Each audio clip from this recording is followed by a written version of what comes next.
Sit down.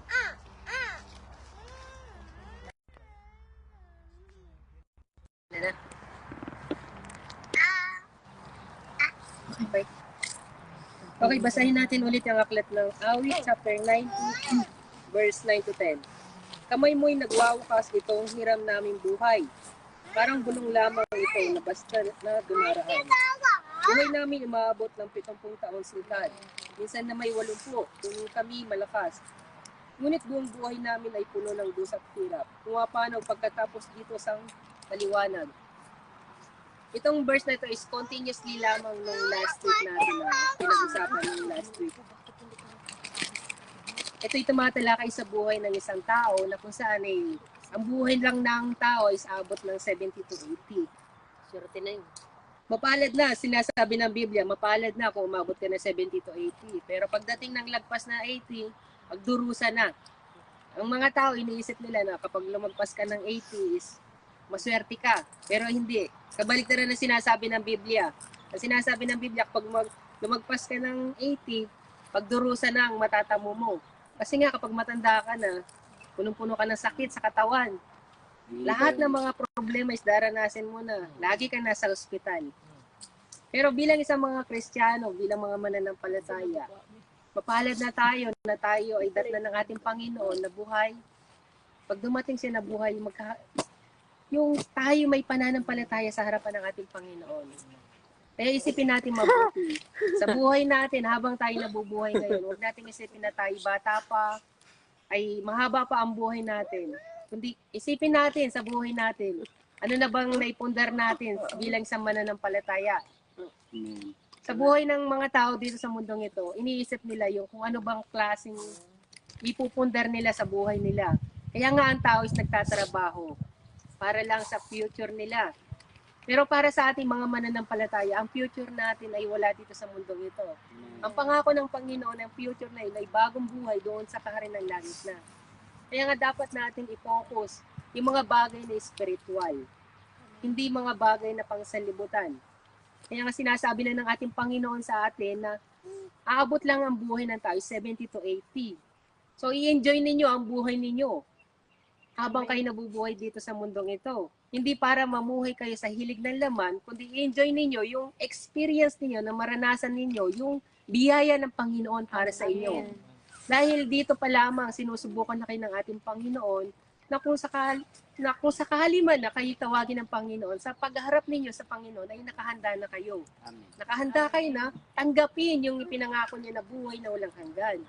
Paano na lamang kung dito pa lamang ay hindi na kayo nakahanda? Ipinagpapauna na ng ating Panginoon, 70 to 80. So yung 70 to 80 na yung napakaiksing panahon lamang ay binibigay sa atin ng Panginoon kung ikukumpara natin sa ipinangako niya na buhay na walang hanggan. Yun ang dapat nating isipin. Kung ang paghihirap natin sa mundong ito 70 to 80 lang, okay lang.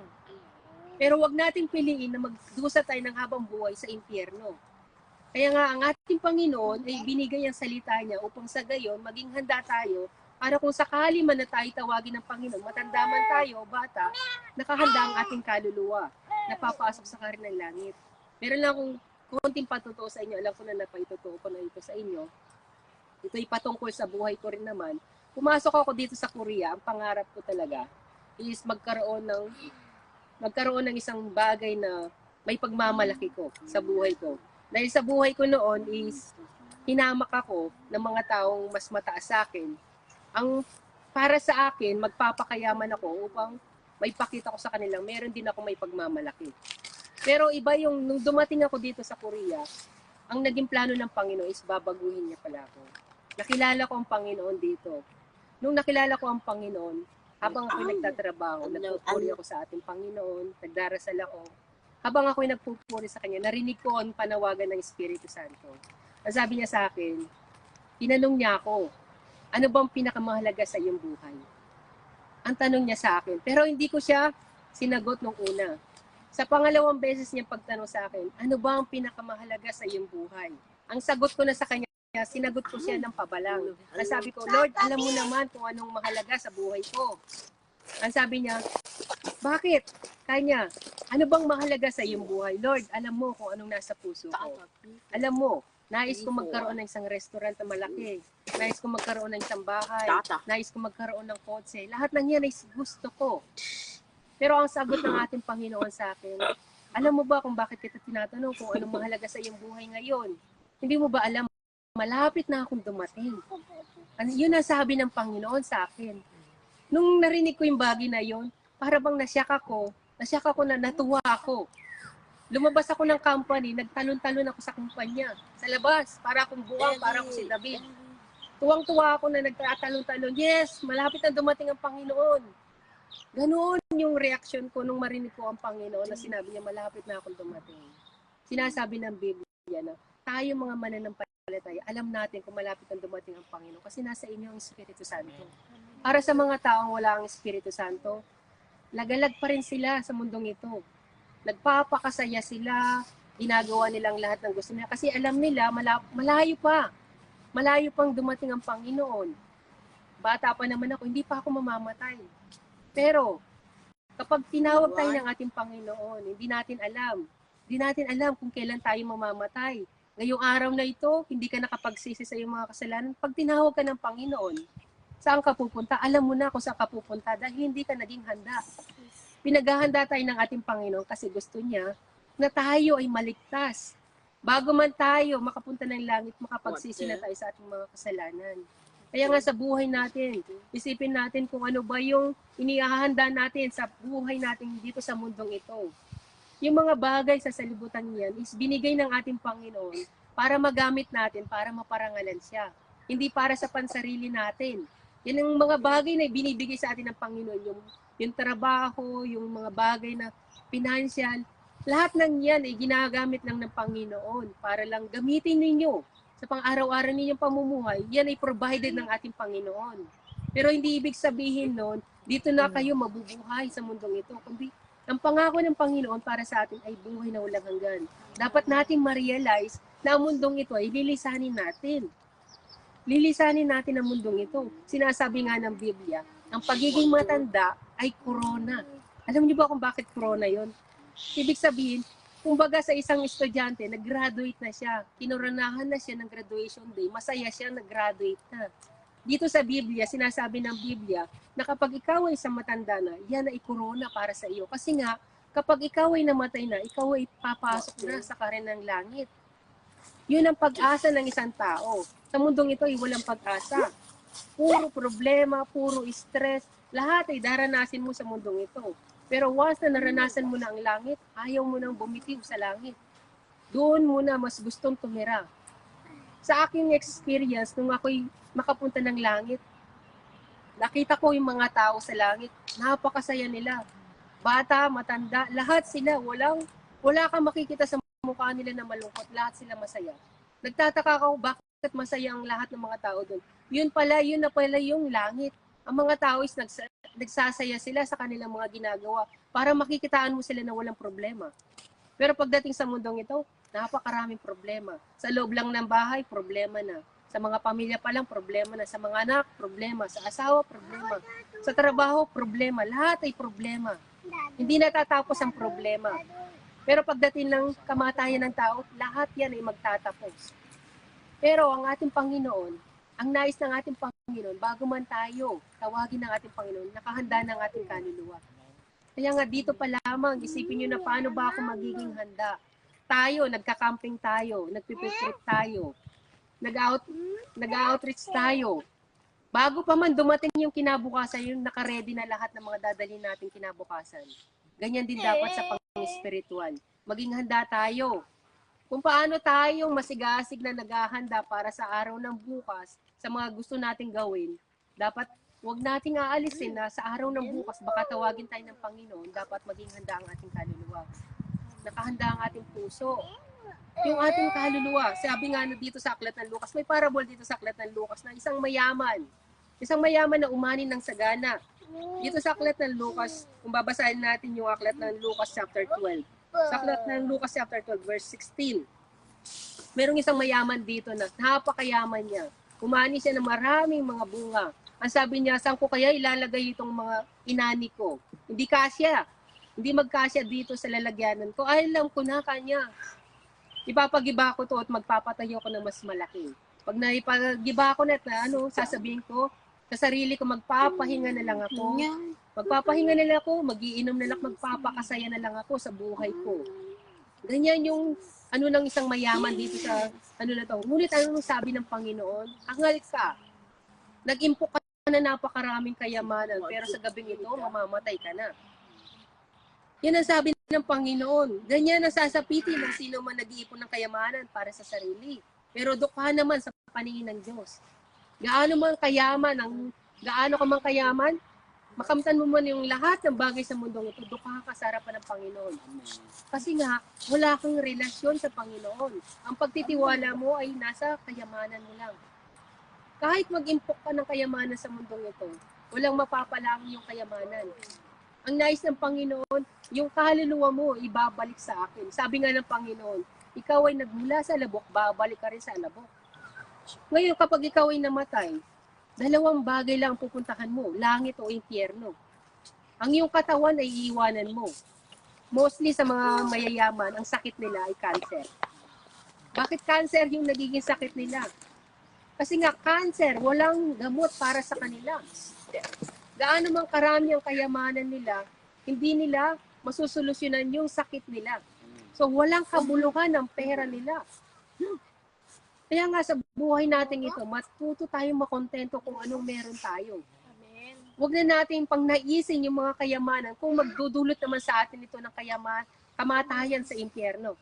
Katulad na lamang ng sa mayaman sa Biblia, sa mayaman si Lazaro. Napakayaman niya, wala siyang intindi, kundi yung magpakasasa sa kanyang kayamanan. Hindi niya inaasahan na siya ipapanaw pala. Sa dami ng kanyang kayamanan, lahat ng yun ay iniwan niyang lahat. Pero saan siya napunta? Napunta siya sa impyerno. Hindi ibig sabihin siya ilahi ni Abraham. Siya ay magkakaroon ng buhay na walang hanggan. Hindi ibig sabihin napakarami niyong kayamanan at kayo ay isang Kristiyano, pinagpapala kayo ng Panginoon. O, nandun na yung pagpapala ng Panginoon. Pang-physical lang yun. Pero pang-spiritual, iba ang pagpapala ng pang-spiritual. Pang-loob ay iba. Ang nais ng Panginoon ay pagpapalang spiritual ay yung salita niya mismo. Ang salita ng Diyos ay hindi maibebenta. Ang pera, pwede mo ipangalakal, pero ang salita ng Diyos, yan ay ipapasok sa iyong kaluluwa mismo. Ang pagkain ng ating kaluluwa ay salita ng Diyos para kayo'y magkaroon ng buhay. Pero ang anong priority ng tao? Pagkain para sa ating laman. Hindi ang salita ng Diyos mismo ang priority ng tao. Kaya nga, pagdating ng kanyang kamatayan, ang kanyang kaluluwa ay patay na. Buhay pa siya pero bulok na ang kanyang loob. Ganyan ang tao na hindi nakikinig ng salita ng Diyos. Kaya nga sa buhay natin, dapat pakinggan natin ang salita ng Diyos. Sabi nga sa Job, chapter 34, verse 10, 20, sa isang kislap mata, ang tao ay mamamatay. Ang hampasin ng Diyos, bigla na lamang papanaw. Kahit malakas o makapangyarihan. Yan ang sinasabi sa aklat ng Job, chapter 34, verse 20.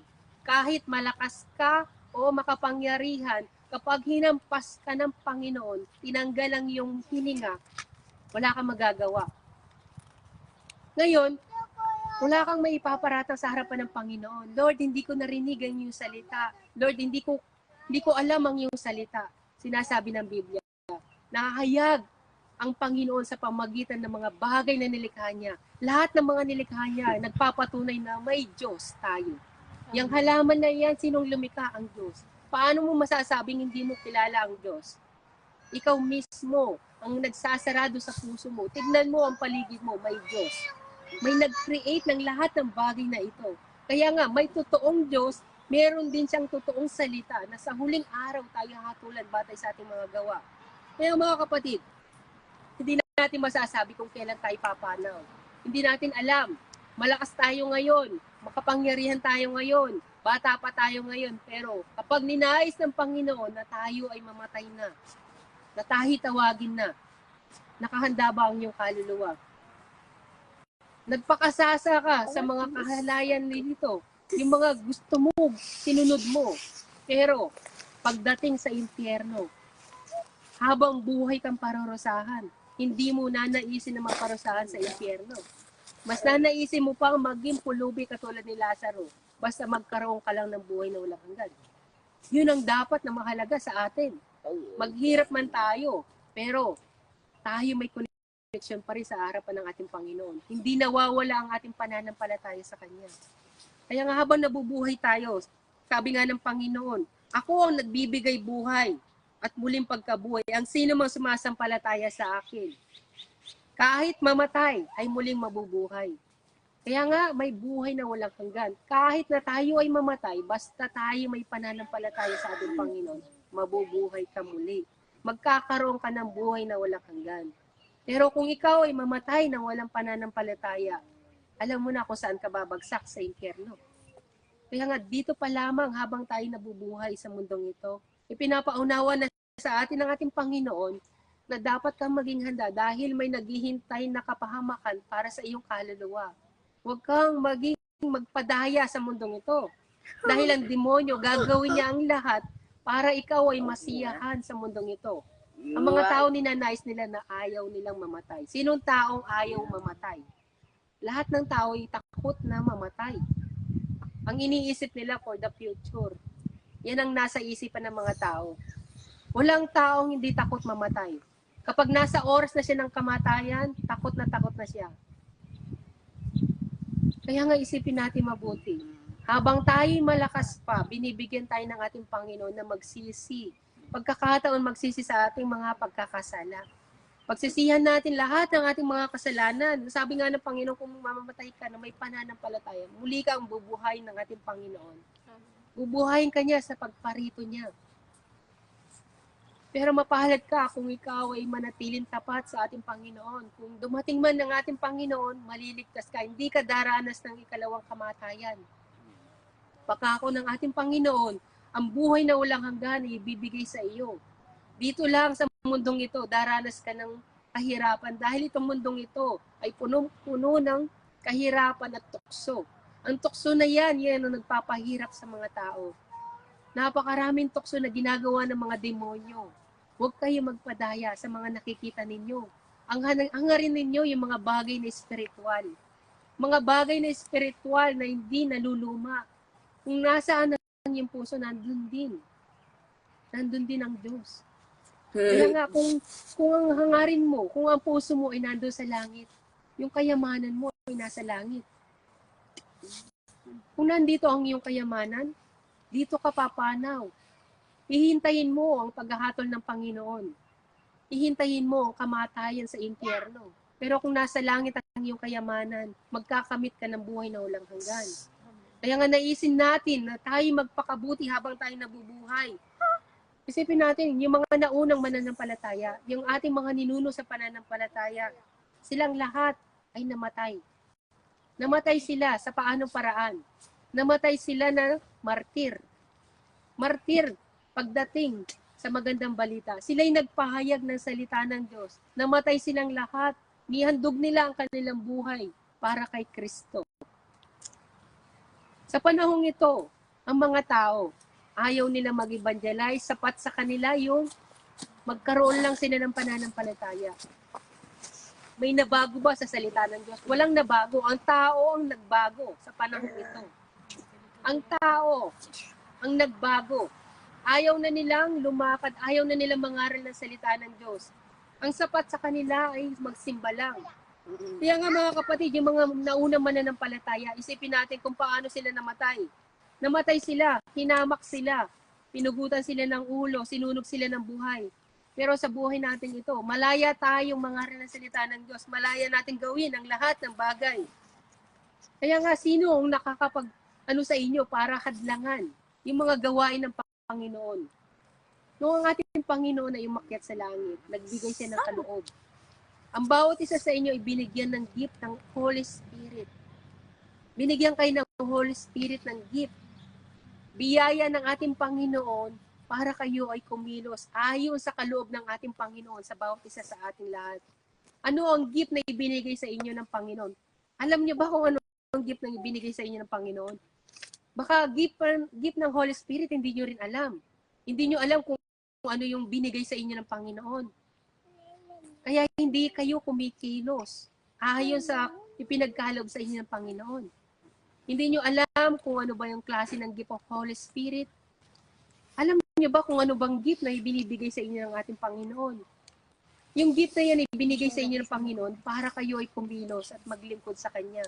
Para maging maintain ninyo yung bunga ng inyong pananampalataya. Pero marami sa mga Kristiyano na kahit bunga ng pananampalataya, hindi nila nalalaman. Kahit yung gift of Holy Spirit, hindi rin nila alam. Hindi nila alam na binigyan sila ng gift ng pagkanta, pero ginagamit nila sa salibutan. Binigyan sila ng gift of, sa instrument, pero hindi nila ginagamit sa Panginoon, sa pagpupuri. Binigyan sila ng kakayahan na magpaliwanag ng salita ng Diyos, pero ang ginagawa nila, nakikipagdebate sila sa mga tao. Hindi nila alam kung paano nila gamitin yung gift na yon. Ipinagkaloob sa inyo ang gift na yon bilang tatak na nasa inyo ang Espiritu Santo. Pero kung hindi nyo alam kung paano gamitin yung gift na yan, masasabi nyo ba nasa inyo ang Holy Spirit? Maraming Kristiyano ang wala sa kanila ang Espiritu Santo. Kasi nga, hindi nila kinikilala ang pagkilos ng Panginoon sa buhay nila. Dumidepende lang sila sa kakayahan na meron sila.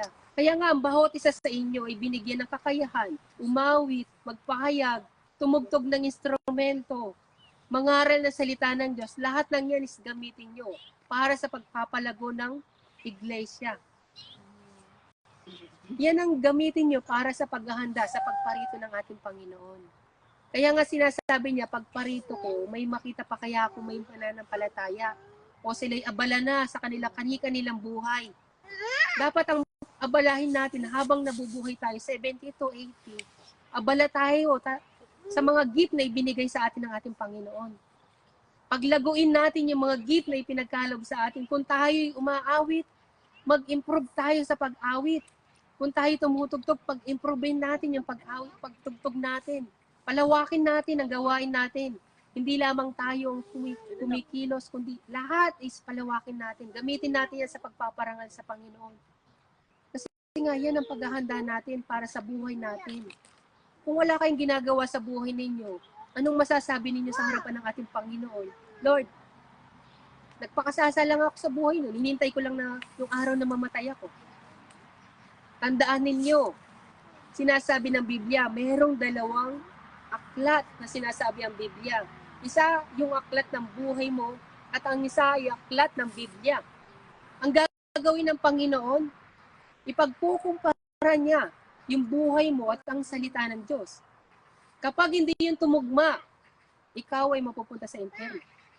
Yan ang sinasabi ng Panginoon. Sa araw ng paghuhukom, hahatulang ka batay sa iyong mga gawa. Tandaan mo, habang nabubuhay ka, magpatuloy ka sa pagpapakasama. Pero, lagi mong iisipin, nandyan yung aklat ng buhay. Ang buhay mo isinusulat. Lahat ng mga ginagawa mo, lahat ng mga sinasabi mo, lahat ng mga iniisip mo, lahat ng yan ay nakasulat sa aklat ng buhay. Sa araw na tawagin ka ng Panginoon, ihaharap lahat ng mga ginawa mo. Kung yan ba'y mabuti o masama. Dalawa ang aklat na ihaharap sa iyo. Pagkukumparahin yan. Kaya nga habang nabubuhay ka, isipin mo mabuti. Lahat ng kilos mo, lahat ng sasabihin mo, lahat ng iisipin mo, yan ba'y makakabuti para sa iyong kaluluwa? Lahat ng desisyon mo, yan ba'y mabuti para sa iyong kaluluwa? Yan ba'y makakapag-produce sa iyo ng buhay na walang hanggan? Isipin mo mabuti, yung aklat na yun ay nasa tabi mo lang. Nasa tabi mo lang, lahat ng pagmumura mo, lahat ng paninira mo, pagchichismis mo, lahat yan ay sinasaad sa aklat ng buhay. Sa araw na iyon, ihaharap ng Panginoon lahat ng mga kamalian mo. Hindi yung kabutihan mo ang ihaharap ng Panginoon. Dahil alam ng Panginoon kung ano ang nasa puso mo. Mga bagay na nagpapasama sa iyo. Tandaan mo, kung ikaw ay magpapatuloy sa pagpapakasama, isipin mo, yung buhay mo, sinisira mo na, pinapatay mo na ngayon pa lamang ang iyong kaluluwa. Kaya nga habang nabubuhay ka, tandaan mo ang Panginoon ay kasama mo kahit saan ka magpunta.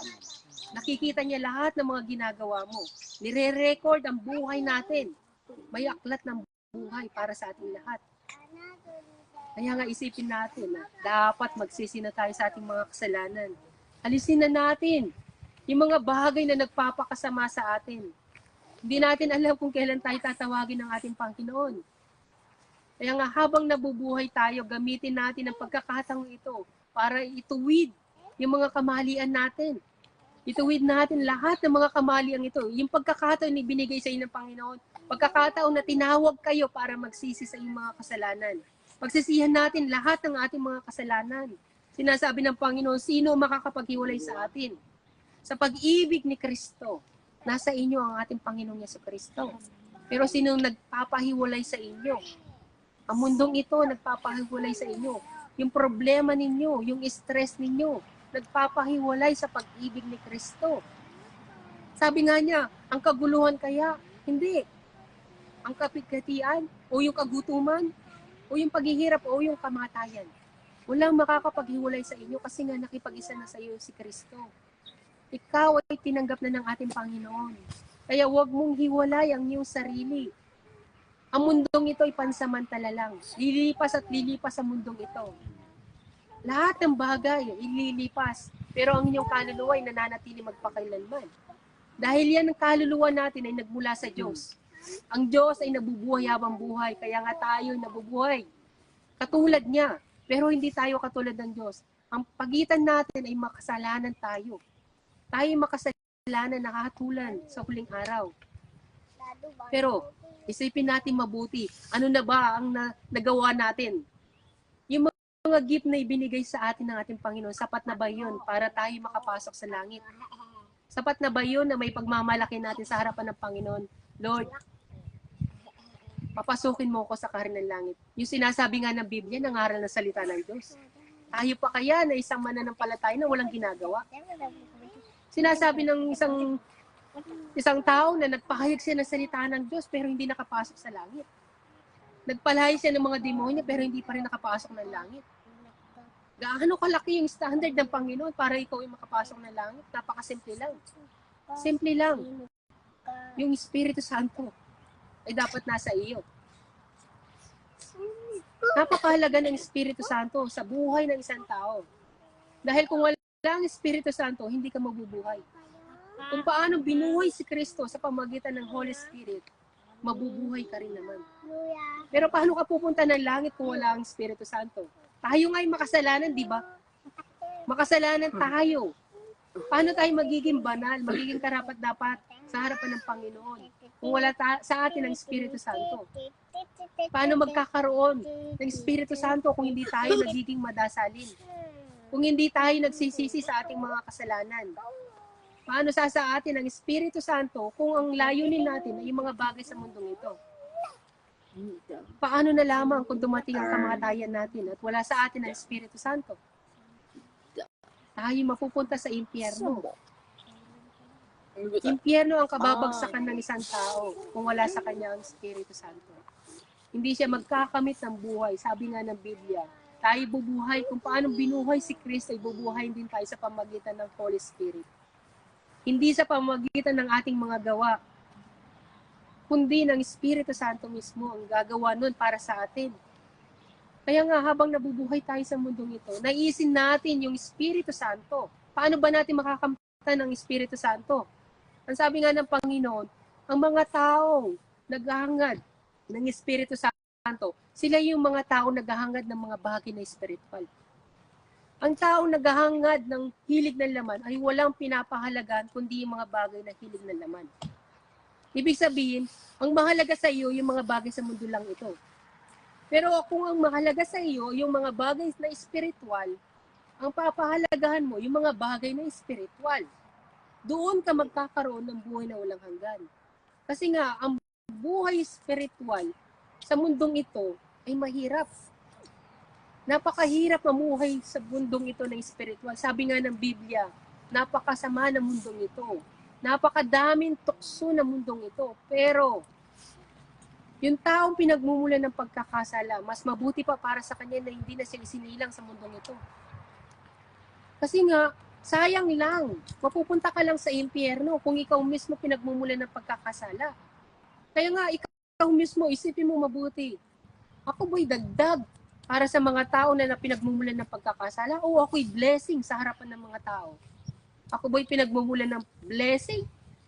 O ako ba'y kabilang sa impyerno? Nabubuhay na ako dito, pero kabilang na pala ako sa impyerno.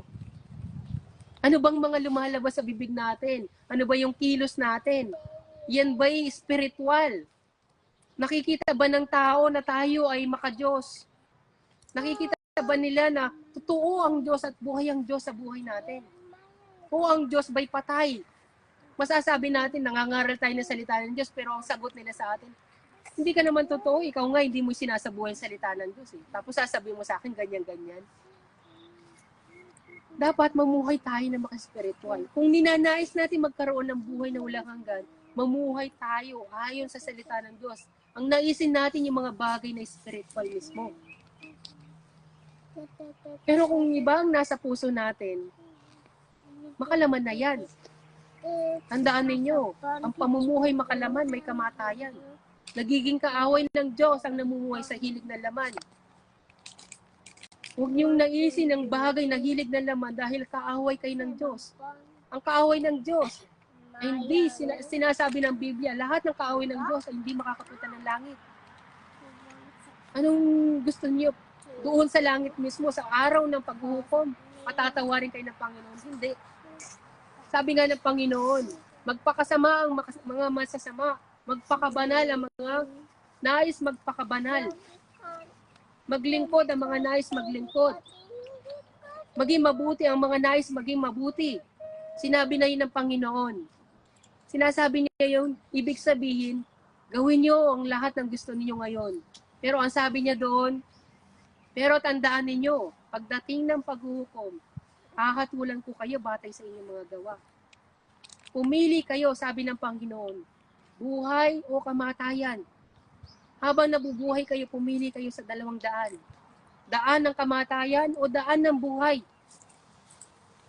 Makipot ang daan papunta sa langit, pero maluwang yung daan papunta sa kamatayan. Alam ninyo kung saan kayo dadaan. Kung kayo namumuhay spiritual, titiisin ninyo yung pamumuhay ninyo ngayon. Makamtan nyo lamang ang buhay na walang hanggan.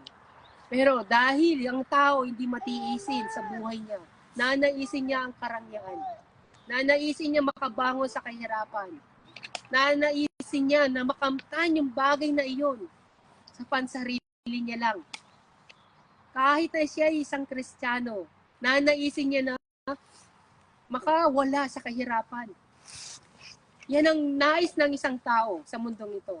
Pero ang nais ng Panginoon, dumaan ka sa makipot na pintuan. Napakaraming pagsubok, sabi ng Panginoon. Ang sumusunod sa akin, maraming pagsubok, maraming pag-uusig na dadaanan.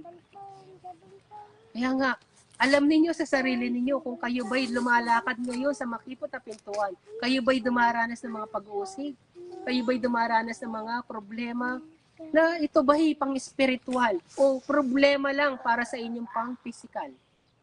Mostly sa problema ng tao, pang-sarili lang yan, hindi pang-spiritual. Hindi nila pinoproblema kung paano sila lalago sa pananampalataya. Hindi nila pinoproblema kung paano nila maliligtas ang ibang kaluluwa. Hindi nila pinoproblema kung paano sila makakapag-evangelize. Hindi nila pinoproblema kung paano sila mamumuhay sa salita ng Diyos. Ang problema nila is pera. Problema nila, pamilya. Problema nila, yung sarili nila, pag-uugali. Yan ang mga problema ng mga tao, hindi pang spiritual. Kinakailangan ng problemahin ninyo pang spiritual. Yan ang isipin ninyo, mamuhay kayo ng spiritual. Hindi problema ng hilig ng laman. Yan ay isang kasalanan. Namumuhay kayo sa ilalim ng kautusan. Ang namumuhay sa ilalim ng kautusan ay mamamatay. Pero ang namumuhay sa pananampalataya magkakaroon ng buhay na walang hanggan. Yan ang dapat ninyong isabuhay. Sabi nga ng ating Panginoon, wala tayong dala sa salibutan ito. Wala tayong dalang sa salibutan ito. At babalik din tayo sa langit na walang dala. Ibig sabihin, kaluluwa mo lang ang bitbit mo. Pero may kasama kang record sa buhay mo. Yung record na yun, na iniwan mo kung paano ka namuhay sa mundong ito. Yun ang mas matindi. Ang dala mo ba na record ay mabuti? o ang record mo ay napakasama. Kapag ikaw ay nagkaroon ng record sa mundong ito, kikilalanin ka nila na masama. Gaano pa kaya sa langit? Kung tawagin ka ng Panginoon, ang record mo, bit-bit mo sa aklat ng buhay mo, ay napakasama. Sa palagay mo ba magkakamit ka ng buhay na walang hanggan na pinangako ng ating Panginoon? Masasabi mo ba sa Panginoon, Lord, marami akong property, marami na akong naipundar, marami akong sasakyan. Pwede bang ipagpalit ko to para sa aking buhay? Sabi nga ng Panginoon, ang naghahangad ng buhay sa mundong ito, ang siyang mawawalan. Ngunit ang mag-alay ng kanyang buhay para sa magandang balita ay magkakamit ito. Ano bang mapapala na isang tao makamtan man niya ang lahat ng bagay sa mundong ito? Mamamatay naman siya.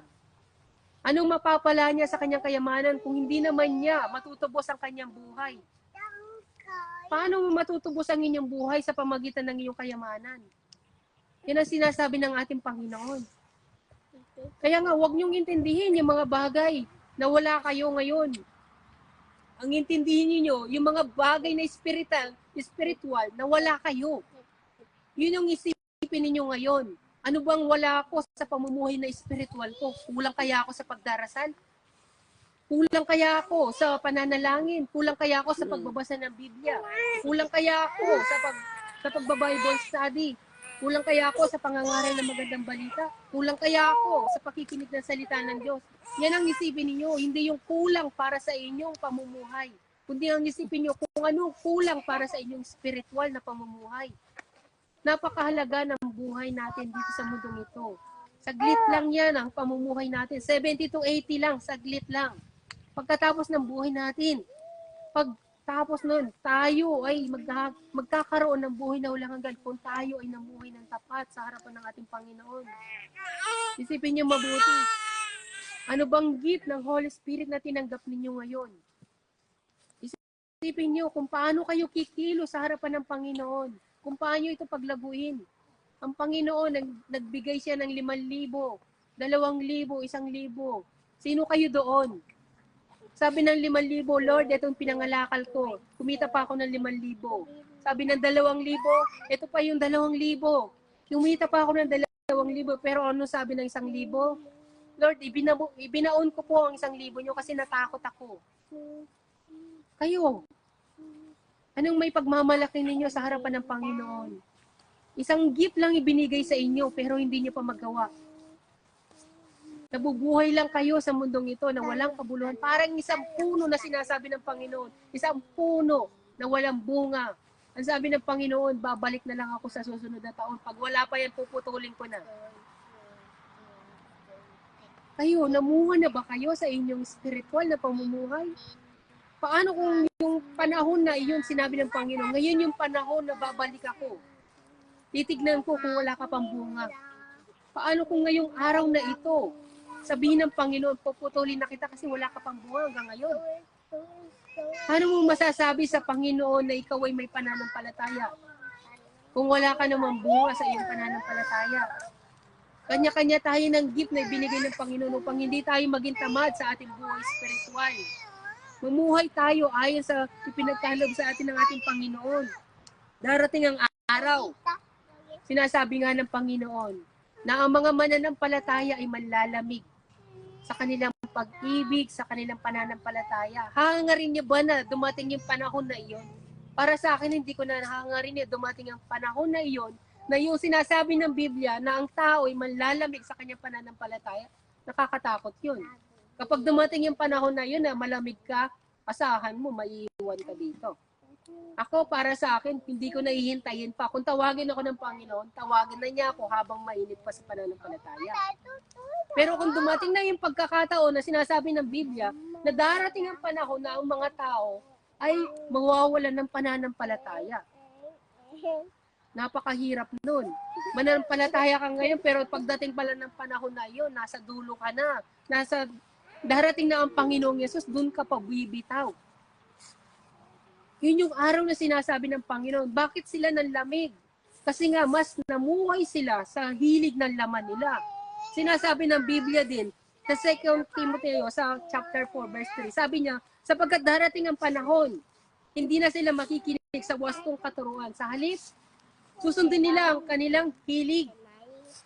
Naghahanap sila na magtuturo sa kanila na walang itinuturo kundi yung ibig lamang nila. Ang sabi doon, susundin nila ang kanilang hilig at maghahanap sila ng magtuturo na kung saan yung ibig lamang nila. Sa simbahan, ano bang gusto nilang marinig? Blessing, blessing, blessing, blessing. Pero kapag itinuro mo na sa isang simbahan na magsisi sila, sasabihin nila, wala akong dapat pagsisihan sa aking mga kasalanan. Ako'y pinatawad na ng Panginoon sa aking mga kasalanan. Ganyan ang mga tao. Sa panahong iyon, darating ang panahon na iyon ng mga tao. Hindi na sila makikinig pa sa wastong katuruan, sa magandang balita na ipinapangaral. Hindi na sila makikinig sa true gospel. Ang gusto lang nila yung hilig ng laman nila. Sasabihin, yung magagandang pananalita lang ang nais nila. Yun ang panahon na ang isang tao ay malamig na sa pananampalataya. Yun yung panahon na malamig na siya sa pag-ibig niya kay Kristo. Kaya nga habang mainit pa kayo, pag-alabin ninyo sa puso ninyo ang pananampalatayang iyan. Kasi nga hindi nyo alam kung kailan darating sa inyo ang pagsubok. Kapag dumating sa inyo ang matinding pagsubok, susubukin talaga kayo sa inyong pananampalataya. Kung kayo ba'y mananatiling matatag, o kayo'y mananatiling mahina at tatalikod na sa pananampalatayang iyon. Sa ngayon, maluwang pa ang ating pananampalataya. Nagagawa pa natin ang mga bagay na spiritual. Pero pagdating ng panahon na iyon, kanya-kanya ang mga tao. Magiging makasarili sila. Ang mga tao ay maghahangad ng salapi. Sinasabi ng Biblia, salapi ang hahangarin nila. Kaya nga, ang tao ngayon ay puro salapi. Nagtatrabaho tayo. Pero dapat ang isipan natin hindi puro salapi. Ang isipin natin yung mga bagay na pang-spiritual habang tayo nabubuhay. Ang ibig lamang na marinig ng ating Panginoon, yung pananampalataya. Pakinggan ninyo yung salita ng Diyos, yung tunay na katuruan ng Panginoon. Nang sa gayon hindi kayo lumayo sa pananampalataya. Hindi kayo madaya ng mundong ito. Dahil ang mundong ito, masagana ang pamumuhay, pero bulok naman, magbibigay sa inyo ng kamatayan. Kamatayan para sa inyong kaluluwa. Kaya nga, habang nabubuhay tayo sa mundong ito, naisin natin yung mga bagay na spiritual. Isipin natin, habang tayo nakikinig ng salita ng Diyos, yung mga tao ayaw nilang pakinggan yung mga bagay na spiritual. Sinasabi ng Panginoon, hindi ko kayo hatulan. Pero ang hahatol sa inyo yung mga salitang ipinapahayag ko ngayon. Hahatulan ko kayo sa huling araw. Yan ang sinasabi ng Biblia. Hahatulan kayo ng salita ng Diyos. Yan ang magiging palatandaan na kung saan yung aklat ng buhay ninyo ay ikukumpara sa aklat ng buhay. Kung dito pa lamang hindi nyo na pinapakinggan ang salita ng Diyos, paano nyo masasabi, paano nyo masisiguro na kayo magkakaroon ng buhay na walang hanggan? Kung dito pa lamang, hindi nyo na kayang sundin ang salita ng Diyos, paano nyo masasabi na ang salita ng Diyos ay nasa inyong puso at isinasa buhay nyo? Kung simple lang ang pinapasabi ng ating Panginoon, hindi nyo pa isinasa buhay. Kahit sabihin pa natin na tayo ay matatag sa pananampalataya, isipin niyo mabuti yung mga salitang ibinabahagi sa atin ng ating Panginoon. Kung paano natin may sasabuhay ito. Kung paano ba natin may babahagi ang salita ng Diyos. Dahil hahatulan tayo ng ating Panginoon batay sa kanyang mga salita mismo. Tayo mismo ang nagde-declare sa sarili natin na masasabi natin na tayo papasok ba sa langit o hindi. Choices niyo yan. Binigay sa atin ng Panginoon yung karapatan pumili. Pumili ka ng buhay o kamatayan. Habang ikaw ay nabubuhay dito, piliin mo na. Ngayon pa lang, habang may hininga ka na, dahil kapag wala ka ng hininga, hindi ka na maaari pang pumili. Ang pipili na lamang yung naging buhay mo dito. Hindi ka na maaaring bumalik pa sa mundong ito para sabihin mo, Lord, kinakailangan ko magbagong buhay. May patotoo patungkol dyan. Bata pa lamang siya, tinawag na siya ng Panginoon. Ang sabi niya, anak, tinawag na kita para maglingkod sa akin. Lord, bata pa ako para maglingkod. Hayaan mo muna ako mag-aral. O sige anak, hayaan muna kita mag-aral. Nakagraduate na siya ng college.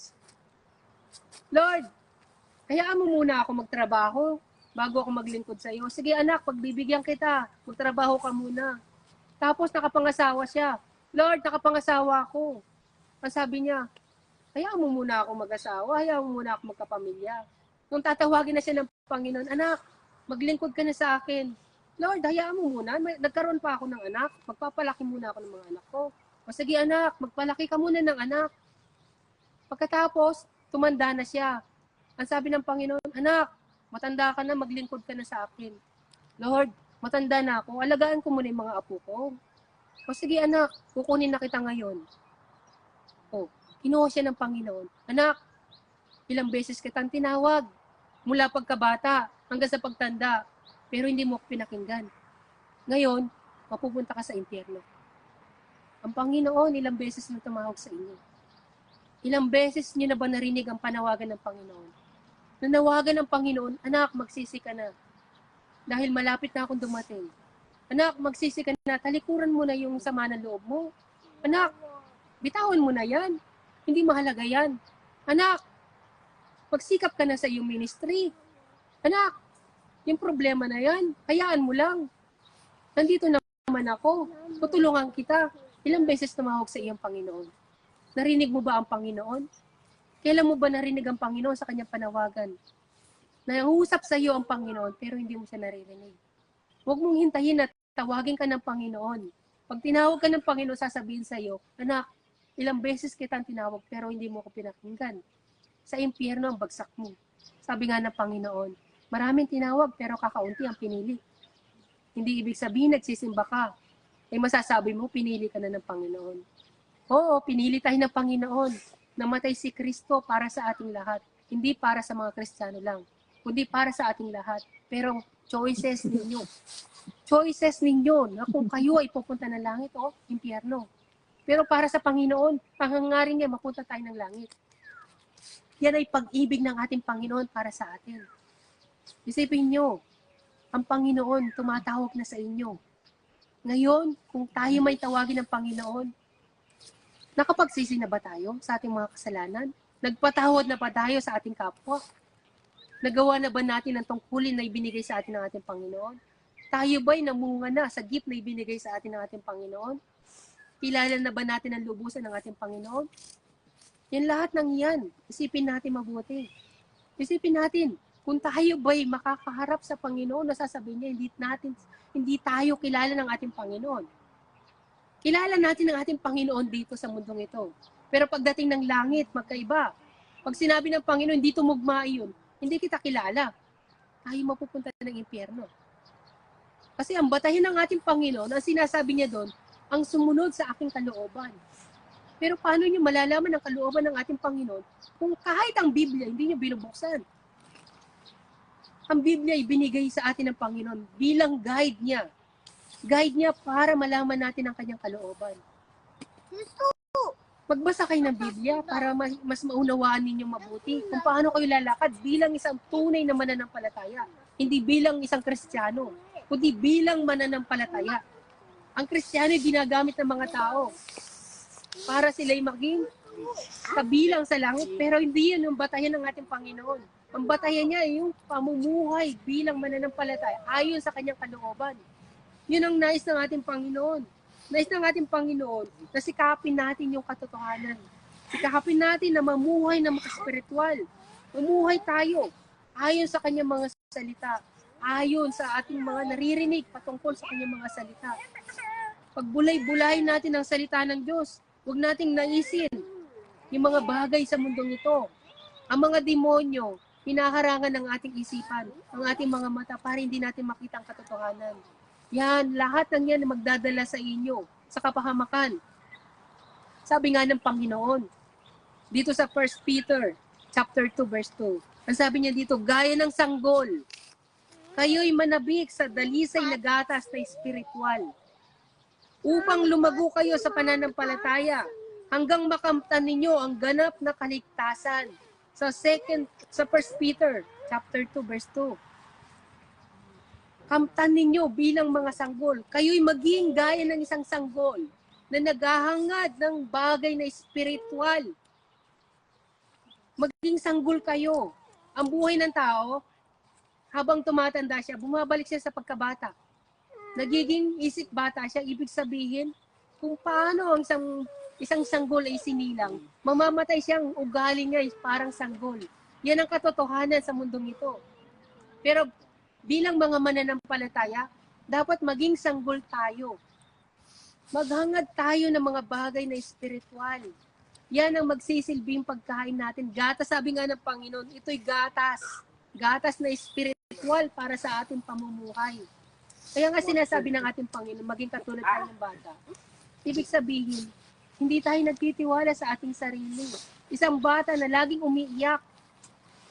Kung may problema kayo, ba't hindi na lang iiyak? Maging sanggol kayo. Kung may mga suliranin kayo, umiyak na lang kayo sa Panginoon. Sabihin niyo, bigyan mo ako ng spiritual na gatas. Nang sa gayon, masolusyonan ang mga problema ninyo. Mamuhay kayo na makaspiritual. Katulad ng sinasabi ng Biblia, hangarin ninyo yung spiritual na gatas.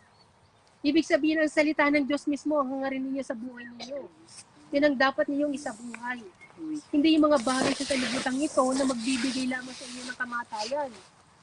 Ang nais ng ating Panginoon, habang nabubuhay tayo dito, manatili tayong sanggol na naghahangad ng mga bagay na spiritual. Yan ang pakanaisin natin sa ating buhay. Kaya nga ang ating Panginoon, sinasabi niya sa Biblia na pinapalo ko yung kanyang minamahal. Pinapalo ng ating Panginoon ang kanyang mga minamahal. Kasi nga, ibig sabihin, tayo mga bata pa rin magpahanggang ngayon. Huwag tayo maging isip bata. Maging bata tayo sa harapan ng Panginoon, pero huwag tayo magiging isip bata. Na kung saan, ninanais natin, kapag ninanais natin, hinais natin. Kapag hindi maibigay sa inyo, iiyak lang kayo. Kasi gusto niyo yung bagay na yun. Pero ang Panginoon, umiyak kayo na may pagpapakumbaba sa harapan ng ating Panginoon.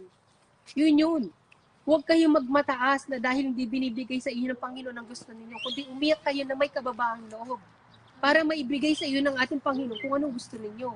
Pero sinasabi ng ating Panginoon, pinapalo ko yung ating mga minamahal. Kasi gusto ng ating Panginoon na tayo ay ituwid sa mga mali nating pamumuhay.